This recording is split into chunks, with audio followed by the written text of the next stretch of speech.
एक बार एक शांत छोटे से शहर में अर्जुन नाम का लड़का रहता था। वह अपने प्रियजनों के प्रति अपनी दयालुता और अटूट समर्पण के लिए बहुत प्रसिद्ध थे। वह रेया नामक लड़की से सबसे अधिक प्रेम करता था। वह खूबसूरत और बुद्धिमान थी, हमेशा प्रशंसकों से घिरी रहती थी। लेकिन रेया का एक गुप्त पहलू भी था।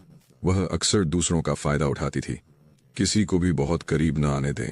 अर्जुन उस पर पूरी तरह मोहित था और उसका प्यार पाने के लिए कुछ भी करने को तैयार था।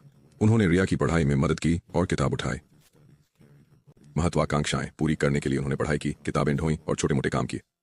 उससे यकीन था कि उसका अटूट प्रेम एक दिन उसका दिल जीत लेगा। अर्जुन ने काफी हिचकिचाहट के बाद आखिरकार अपनी भावनाओं को स्वीकार करने का साहस जुटाया। शरद ऋतु की एक ठंडी दोपहर थी, जब पैरों के नीचे सूखी पत्तियां धीरे धीरे सरसरा रही थीं। अर्जुन ने उस दिन आखिरकार रिया को प्रपोज करने का साहस जुटाया। वह बेहद नर्वस था, लेकिन उसने अपने दिल की बात कहने का फैसला किया। जब वो दिल से बोल रहा था, उसका दिल तेज धड़क रहा था। रिया, मैं प्यार करता हूँ, क्या आप मेरे होगे? शब्द हवा में तैर रहे थे, आवेश से भरे। हवा में उसकी उम्मीदें और सपने भरे थे, लेकिन गर्मजोशी की उम्मीद के बजाय उसे ठंडी हंसी मिली। रिया ने उसे तिरस्कार से देखा और कहा, तुम मेरे जैसे नहीं हो अर्जुन, खुद को मत धोखो। उसने गहरी तिरस्कार से भरे हुए हाथ से उसे एक दर्दनाक और जोरदार थप्पड़ मारा। उसकी आंखों का भाव उसे चकनाचूर करने के लिए काफी था। अर्जुन वहीं खड़ा था, उसका दिल खुशी से नहीं, अविश्वास से धड़क रहा था। पूरी तरह से अपमानित और टूटा हुआ महसूस करते हुए वह उससे दूर चला गया और हर कदम पहले से भी भारी लगने लगा। उसकी दुनिया धुंधली हो गई और मन अंधकार में डूब गया। उस रात वह नदी, जो कभी शांतिदायक जल का स्रोत मानी जाती थी, उसे अपनी ओर खींचने लगी। हताशा में उसने यह मान लिया कि यदि उसे रेया का प्यार नहीं मिल सकता तो वह उसके बिना इस दुनिया में नहीं रहना चाहता। दिन हफ्तों में बदले। रिया वह उस लड़के से बेपरवाह होकर आगे बढ़ गई जो उससे बहुत प्यार करता था।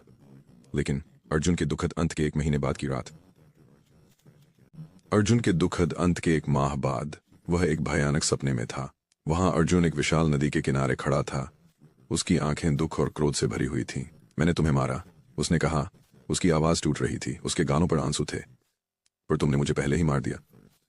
रिया ठंडे पसीने में जाग उठी। अपराध बोध का बोझ उसकी छाती पर दबा हुआ था। वह सपना उसके मन में घूमता रहा और अर्जुन के दुख भरे शब्द उसे परेशान करते रहे।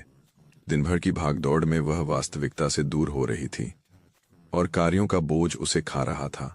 अगली सुबह रेया स्कूल नहीं आई थी। उसके दोस्त चिंतित हुए और उसे खोजने निकले।